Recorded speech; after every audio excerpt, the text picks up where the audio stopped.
どうも、ゆでろんです。1053話の考察、後半戦です。場面が変わって、うどんの元囚人採掘場。なんと、20年間枯れ果てた荒野だったあのうどんの周りに、花焼きが大盛りになっています。つまり、大盛りうどん。それはもちろん、海軍大将緑宮の能力、元囚人採掘場に集まっていた百獣海賊団たちの体には、尖った木の根っこが突き刺さっています。これが1053話の話数の語呂合わせ7つ目。閃光の実。閃光の実でしょうか。閃光とは人体に穴が開くことです。さらにキングとクイーンも緑宮にやられています。ゾロにやられてまだ傷が癒えてないとはいえ、いきなりキングが取れるんかよい。刺さった木の根っこはクイーンからドクンドクンと生体エキスを吸い取って、あえて痩せないタイプのクイーンが痩せています。そんな緑宮の能力は1年前このように考えました。こちらです。容姿についてはロン毛ですが、顔はおそらく他の海軍大将と同じく往年の盟友がモチーフでしょう。それは多くの方が考察されているように、映画浪人街の原田芳雄さんだと思われます。緑宮の能力については3年間も断食していることから、おそらく太陽の光合成のみで生きられる植物系の能力者か、細菌の能力者ではないかとも言われています。ヒントが少ないので、ここで緑宮をお得意の語呂合わせしてみます。緑宮の語呂合わせは緑牛。語呂合わせ的には695です。そこで695話を見てみましょう。695話ではウソップが黒カブト馬燻草という食虫植物のような技で岩を食べており、その岩でバッファローを捕まえています。バッファローとはもちろん牛ですから、岩を食べる食虫植物と合わせて緑牛のイメージなのでしょうか。次に考えたいのは再び十二支の方角です。十二支において鬼門を表すのは牛と虎の方角、北東であると解説しましたが、これは新世界から新しく海軍大将に就いた緑牛と藤虎一将、この2人が鬼門のイメージでしょう。これは76巻 SBS で公開された十二支の図からもわかります。一方、鬼ヶ島における十二支の北東にはリンゴの大名下月牛丸が配置されています。つまり牛丸は牛のイメージでしょう。そして牛丸は1023話で緑頭のゾロと瓜二つだと言われ、さらに次の1024話では侍は腹などつかぬものだと言っていることから、緑、牛、食わないという3点の要素で下月牛丸と緑牛はつながるのかもしれません。緑牛の能力かもしれない残された自然災害、それは公害です。全てを食べ尽くす大量の殿様バッタ。こちらでは緑牛の能力は全てを食い尽くす公害バッタの能力だと考えましたが、そうではなく緑牛の語呂合わせは緑牛。695話でバッファローを倒したウソップの馬燻草のような、そのまま食虫植物的な能力だったようです。これは腹ペコの下月牛丸も緑牛のヒントキャラでしょう。それは他者の生体エキスを吸い取るドラゴンボールのセルの能力に似ています。昆虫のようなセルは生体エキスを吸い取って完全体になろうとしていました。となると3年間断食していても生きられる緑牛とは、光合成によって生きているというよりも捕食。緑牛とは他者の生命力を奪う捕食者であり食種キャラでしょうか。そして力とは漢字で緑とも読みますから、つまり緑牛の能力とは緑ギュ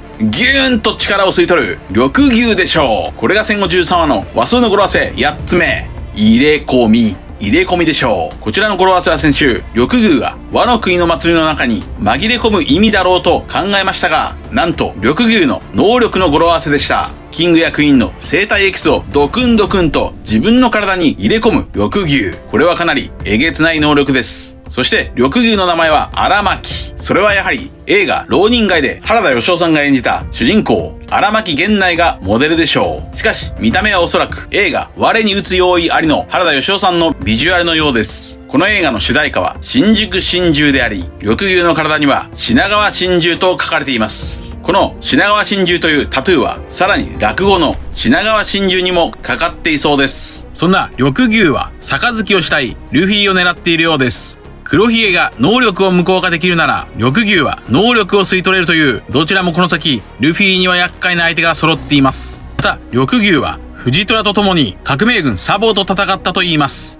しかし、緑牛はほぼ無傷なようです。メラメラの炎でも緑牛の根っこは焼けないのでしょうか。サボは以前考えたようにエースと同じようにインペルダウンに護送中だと思われますが、そのサボのメラメラの実を狙っておそらく黒ひげが動き出していました。それではもしもサボがインペルダウンに護送中なら、それは誰が護送していたのでしょうか。それはおそらく海軍キザルでしょうか。ルフィがカイドウを倒している頃、闇の黒ひげは光のキザルを倒しているかもしれません。以前の動画で考えたように、黒ひげの能力はいわば光さえも逃さないブラックホールであり、キザルとの相性は抜群ですから、この可能性はあり得そうです。そして場面は再び花の都のお祭りへ。花の都は人混みでごった返しています。これが戦後13話の話数の語呂合わせ9つ目、人混み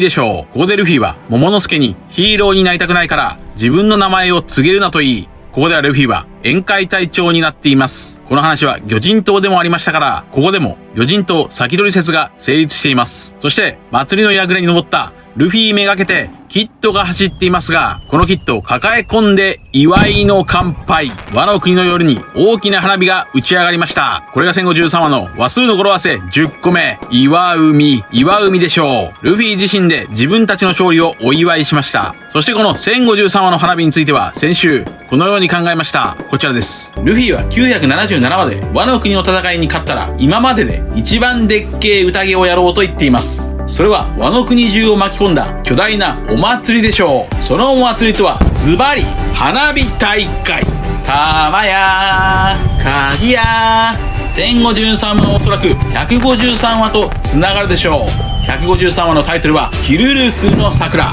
ドラム王国の夜空に爆発した霧が大気中の雪をピンク色に染めて桜の木のようになったヒルルクの桜。先週この1053話は153話ヒルルクの桜とつながり、花火が打ち上がると予想して的中できましたが、同時にヒルルクの桜のように感動によって人体に変化が起きて人造悪魔の実スマイルの後遺症が治るとも考えましたが、こちらは外れています。しかし実は153話のヒルルクはなんと1053話で緑牛とつながります。153話で桜を咲かせたヒルルクのイメージはまさに日本の昔話、花坂じいさんでしょう。153話のヒルルクが花坂じいさんなら、1053話の緑牛は花坂牛さんです。緑牛が歩いた道には花が咲いています。110海賊団たちから吸い取った生体エキスが漏れ出して和の国の荒野に死の花が咲く。えげつないけど美しいです。一方、花の都で花火を見ている人混みの中には20年ぶりに再会した夫婦、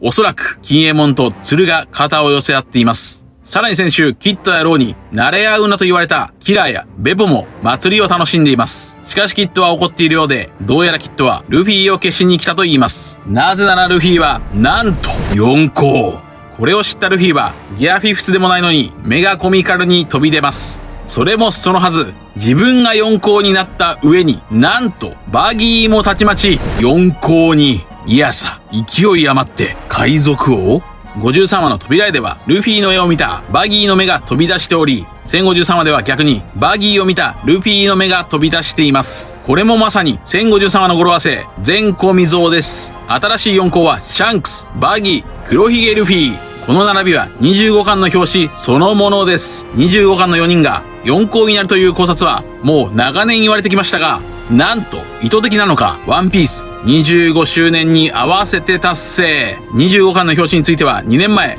こちらの動画でこのように考えました。こちらです。25巻の表紙の2人の間にはイムならぬ仏の戦国が連れている子ヤギが髪を食っています。ポイントは草ではなく髪を食っているところです。つまり髪を食っているわけです。さらにバギーについてはこちらの動画でこのようにも考えました。こちらです。僕ユーデラムが D かもしれないと考える人物、それはバギーです。バギーはよくシャンクスやルフィとの対比で間抜けな描写をされていますが、脱獄不可能と言われるインペルダウンからも脱獄し、そしてルフィと同じく頂上戦争を命をもって生還して、さらに囚人たちからの人望を集めて豪華七部会まで上り詰めた男です。頂上戦争でのミホークのセリフ、その場にいる者たちを次々に自分の味方につける。この海においてあの男は最も恐るべき力を持っているという恐るべき力をバギーも持っているのです。バギーもルフィと同じように頂上戦争から生還していますから、バギーもまた天に愛されている存在です。です。バギーは過去に始まりと終わりの街ローグタウンでシャンクスの勧誘を断り、ここまで駆け上がってきています。つまりシャンクスが見込んだ男なのです。60巻593話でバギーは、世界の風向きは西でも東でもねえ、俺に向いてるようだぜと言った瞬間に、世界政府から届いた伝書バットは七部会加入の要請でした。これは D にしか吹かない風がバギーにも吹いているのでしょうか。じゃあ夜明けはどうなんだ、バギーは夜明けを生み出してないだろと思うかもしれませんが、これがそうとも言えないのです。頂上戦争で白ひげは死ぬ間際に、一つなぎの大秘宝は実在すると宣言しました。それはまるで時代の夜明け、大海賊時代を生み出したロジャーのようであり、ある意味2度目の時代の夜明け、時代のうねりなのですが、この白ひげのセリフを全世界に拡散したのはバギーです。57巻561話で戦国はそれまでシャボンデー諸島に配信していた映像をストップさせろと命じて、562話で映像はストップしました。しかしバギーは海軍の映像電伝虫を奪って映像回線をジャックしました。つまり白ひげはただ叫んだだけ、夜明け、時代のうねりを生み出したのはバギーかもしれないと捉えることはできないでしょうか。白ひげは D ではありませんから、白ひげの運命がバギーを動かしたというよりも、世界の宝を全て手に入れたいというバギーの夢、運命がそれまであやふやだった一つなぎの大秘宝が実在するということを白ひげに宣言させた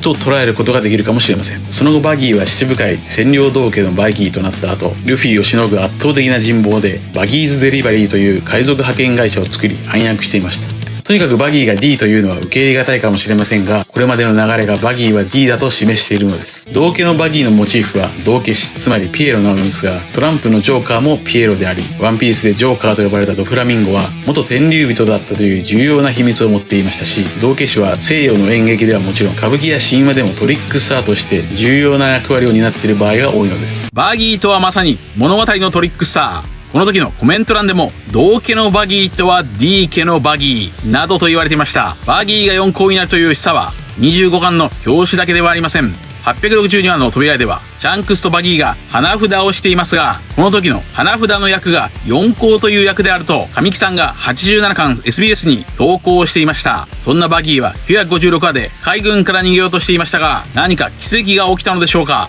それは例えばウィーブルあたりを傘下に引き込んだのか、そんな可能性もありそうです。そして最後のコマでは花坂牛さんこと緑牛が花を咲かせながら花の都へ向かっています。本編の考察は以上です。続いてはいつものように1ヶ月後の1054話の展開を話数の語呂合わせと話数の一つなぎを用いて考えていきましょう。1ヶ月後1054話の話数の語呂合わせ予想1つ目は常世。常世というのはどうでしょうか。常世といえばリンゴにある常世の墓です。常世の墓は寒くて痛いが数百年腐らないという土地でした。常世の墓で何か話が動くのでしょうか。もしくは常世とは永久に変わらない神域、死後の世界でもあり理想郷だとも言います。それは冥府のイメージとつながって冥府の神の名を持つ古代兵器プルトンの話が展開されるかもしれません。なぜなら1054話とつながるであろう154話のタイトルはアラバスタへ、プルトンのありかが記されたポーネグリフはアラバスタにありました。1054話の話数の語呂合わせ予想2つ目はどこよ。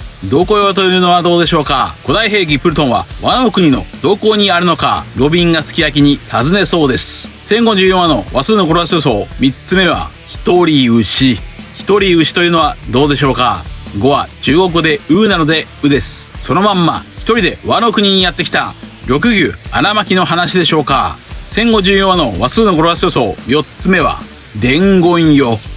伝言よというのはどうでしょうか。1054話とつながる154話にはエースが登場しており、そこではアラバスタで待つと伝言を残しています。こことリンクしてエース関連なのか、もしくはアラバスタのプルトン関連なのか、伝言が登場しそうです。1054話の話数の語呂合わせ予想5つ目は D の石。 D の石というのはどうでしょうか。 D の石の語呂合わせはこちらで1014話だと考え、そして1014話ではジョイボーイの話が登場しました。そして5は5つとも読み1と同じ「い」です。1014話の語呂合わせが D の石なら1054話の語呂合わせも D の石が成立しそうです。1054話とつながる154話には D であるエースと黒ひげの話が登場しており、そしてルフィの手配書を見たドクタークレハのセリフは生きていたのか D の石は。ワンピースは1ヶ月後の救済後1054話からいよいよ最終章が始まります。その最終章の一発目に D の石の話を持ってくればインパクトは大きいでしょう。 D とはこちらの動画でドーン、夜明けの意味であると考えました。それは時代の夜明け、シャンクス、黒ひげ、バギー、そしてルフィたちの新時代だ。チャンネル登録やコメントよろしくお願いします。